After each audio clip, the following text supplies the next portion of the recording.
O presidente dos Estados Unidos, Barack Obama, sofreu uma derrota dura nas urnas há 2 anos de completar o mandato. O partido dele, o Democrata, perdeu a maioria no Senado para os republicanos nas eleições de ontem. Lembrando que na Câmara dos Deputados, o partido da oposição não apenas manteve, como ampliou a maioria. Vai ficar difícil, né? Com o controle das 2 casas aí do Congresso, o partido republicano acena com dias difíceis para o presidente. Vamos conversar com a correspondente Raquel Krahimu em Washington. Raquel, já saíram aí os números definitivos das eleições de ontem? O que significa na prática essa derrota dos democratas? Oi, Luciano, Raquel, bom dia a vocês, a todos. Olha, em primeiro lugar, significa que os americanos estão insatisfeitos com o governo do presidente Barack Obama, que havia prometido trabalhar junto com o Congresso, mas como a gente acompanhou aqui, a divisão, o impasse político só aumentou e essa insatisfação foi parar nas urnas. Os americanos também provaram nas urnas que estão insatisfeitos, também frustrados com a economia e ansiosos com uma série de crises internacionais, como as ameaças do Estado Islâmico, também da epidemia de ebola.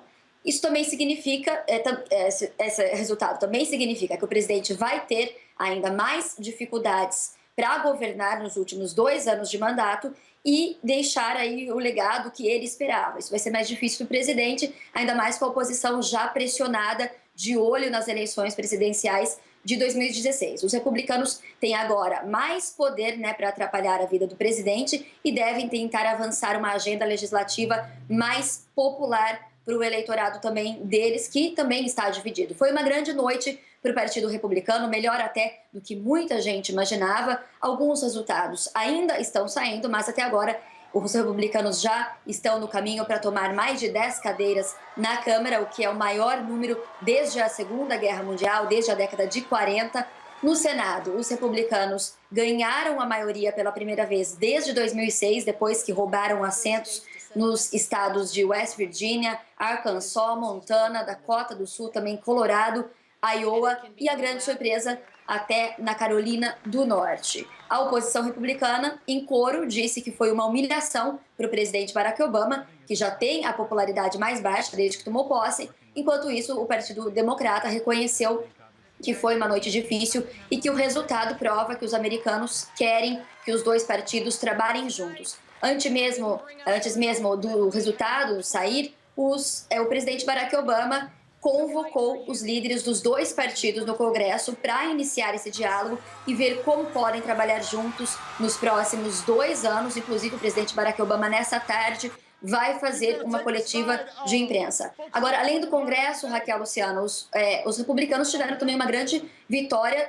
nos governos estaduais. Dos 36 estados em disputa, por enquanto, ficaram com 24 e os democratas com apenas 8. Falta ainda o resultado de 4 estados. Os eleitores também votaram em mais de 140 referendos sobre os mais diversos temas, controle de armas, aborto. Pelo menos 2 estados, como Arkansas e Nebraska, aprovaram também o aumento do salário mínimo. Aqui no Distrito de Colômbia, a grande maioria dos eleitores aprovou a legalização da maconha para consumo e também para cultivo pessoal. Oregon também deve apoiar uma medida parecida e a Flórida votou contra a maconha para uso medicinal.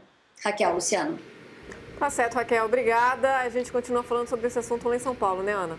Exatamente, Raquel, para falar sobre o novo mapa político nos Estados Unidos. Aqui no nosso estúdio a gente recebe o professor de Relações Internacionais, Reni Ozi-Cukier. Bom dia, Reni. Bom dia, Ana. Bom dia a todos. Reni, a situação nos Estados Unidos só se complica, o mapa político lá só se complica. Casa Branca democrata, Congresso republicano, os eleitores insatisfeitos com partidos e com lideranças e com políticos. Como que tudo isso se reflete daqui a 2 anos nas eleições para presidente?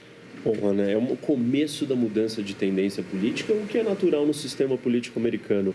Esse segundo mandato, esses últimos 2 anos, são lidos como o pato manco, ou lame duck em inglês, onde o presidente começa a perder força política e essas eleições agora elas vêm para comprovar isso de uma forma até muito pesada, porque os republicanos saíram muito bem vitoriosos, vão ter controle das 2 casas e aí vão brecar toda a política do Obama e a situação vai ficar muito difícil. A posição do Obama está muito ruim. A aprovação popular dele está péssima. As últimas pesquisas antes da eleição mostravam que de cada 10 americanos, 6 tinham opiniões muito negativas em relação a ele. E de cada 2 que votavam apoiando as políticas do Obama, 3 votavam opondo. Então, quer dizer, está muito ruim para ele e só tende a piorar. Isso são anos de desgaste do poder e de políticas, de uma postura pessoal como político incapaz de trazer o que ele prometeu. Prometeu demais, falou em mudança, falou em esperança e nada disso aconteceu, porque a política é difícil, travada, principalmente no sistema americano. Bom, professor, a gente sabe, isso tudo reflete também, né, com um baixo desempenho aí em relação ao número de eleitores, né, que foram as urnas que não são obrigados. Mas aqui no Brasil, fazendo uma comparação, a diferença ou a polarização entre direita e esquerda, ela acaba sendo diluída com a quantidade de partidos que a gente tem e aí a negociação dentro do Congresso fica mais fácil, né? Queria saber como é que acontece isso nos Estados Unidos. Há uma possibilidade de conquistar, por exemplo, os democratas conquistarem votos de republicanos diante de uma negociação e o que estaria sendo colocado em pauta ou em jogo aí nessa negociação para conseguir um pouco maior de apoio a alguns projetos importantes que devem ser colocados nos próximos 2 anos? Então, Luciano, na verdade, o que precisa acontecer é um consenso ou buscar acordos e interesses que sejam comuns aos 2 lados. Mas o sistema americano ele é desenhado para preservar o poder da oposição. E esse método, por exemplo, da gente ter eleições a cada 2 anos, os senadores são divididos em 3 blocos e 1/3 desses blocos vai para a eleição. Então, a cada 2 anos nós temos eleição para o Senado e essas eleições mostram uma tentativa do sistema em de não haver um pêndulo muito grande para o outro lado. Por exemplo, estamos insatisfeitos com o Obama. Ao invés de mudar o Congresso inteiro e todo mundo votar massivamente republicanos e aí o pêndulo ir para o outro lado de uma forma extrema, são feitas eleições a cada 2 anos. Então, essa mudança ela é feita de uma forma gradual para que se preserve um certo equilíbrio de forças com o objetivo de manter a capacidade de ninguém poder ir muito para um extremo ou para o outro. Por mais que as posições políticas dos 2 lados, dos 2 partidos, estejam muito antagônicas ou muito diversas, o sistema força eles a terem que trabalhar juntos.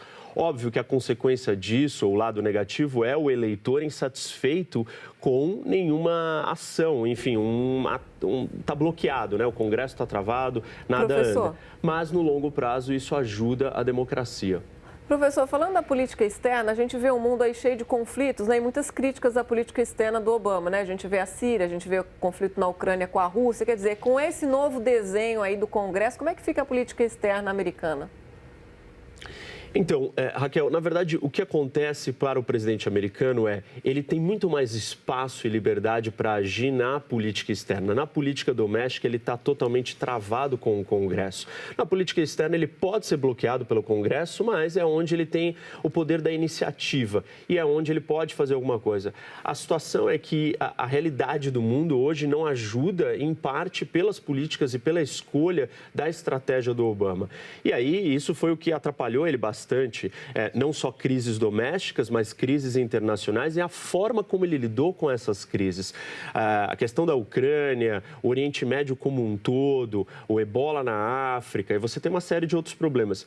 Esse Congresso, na mão dos republicanos, vai particularmente atrapalhar alguns dos projetos do legado do Obama em política externa, que é, por exemplo, a negociação com o Irã.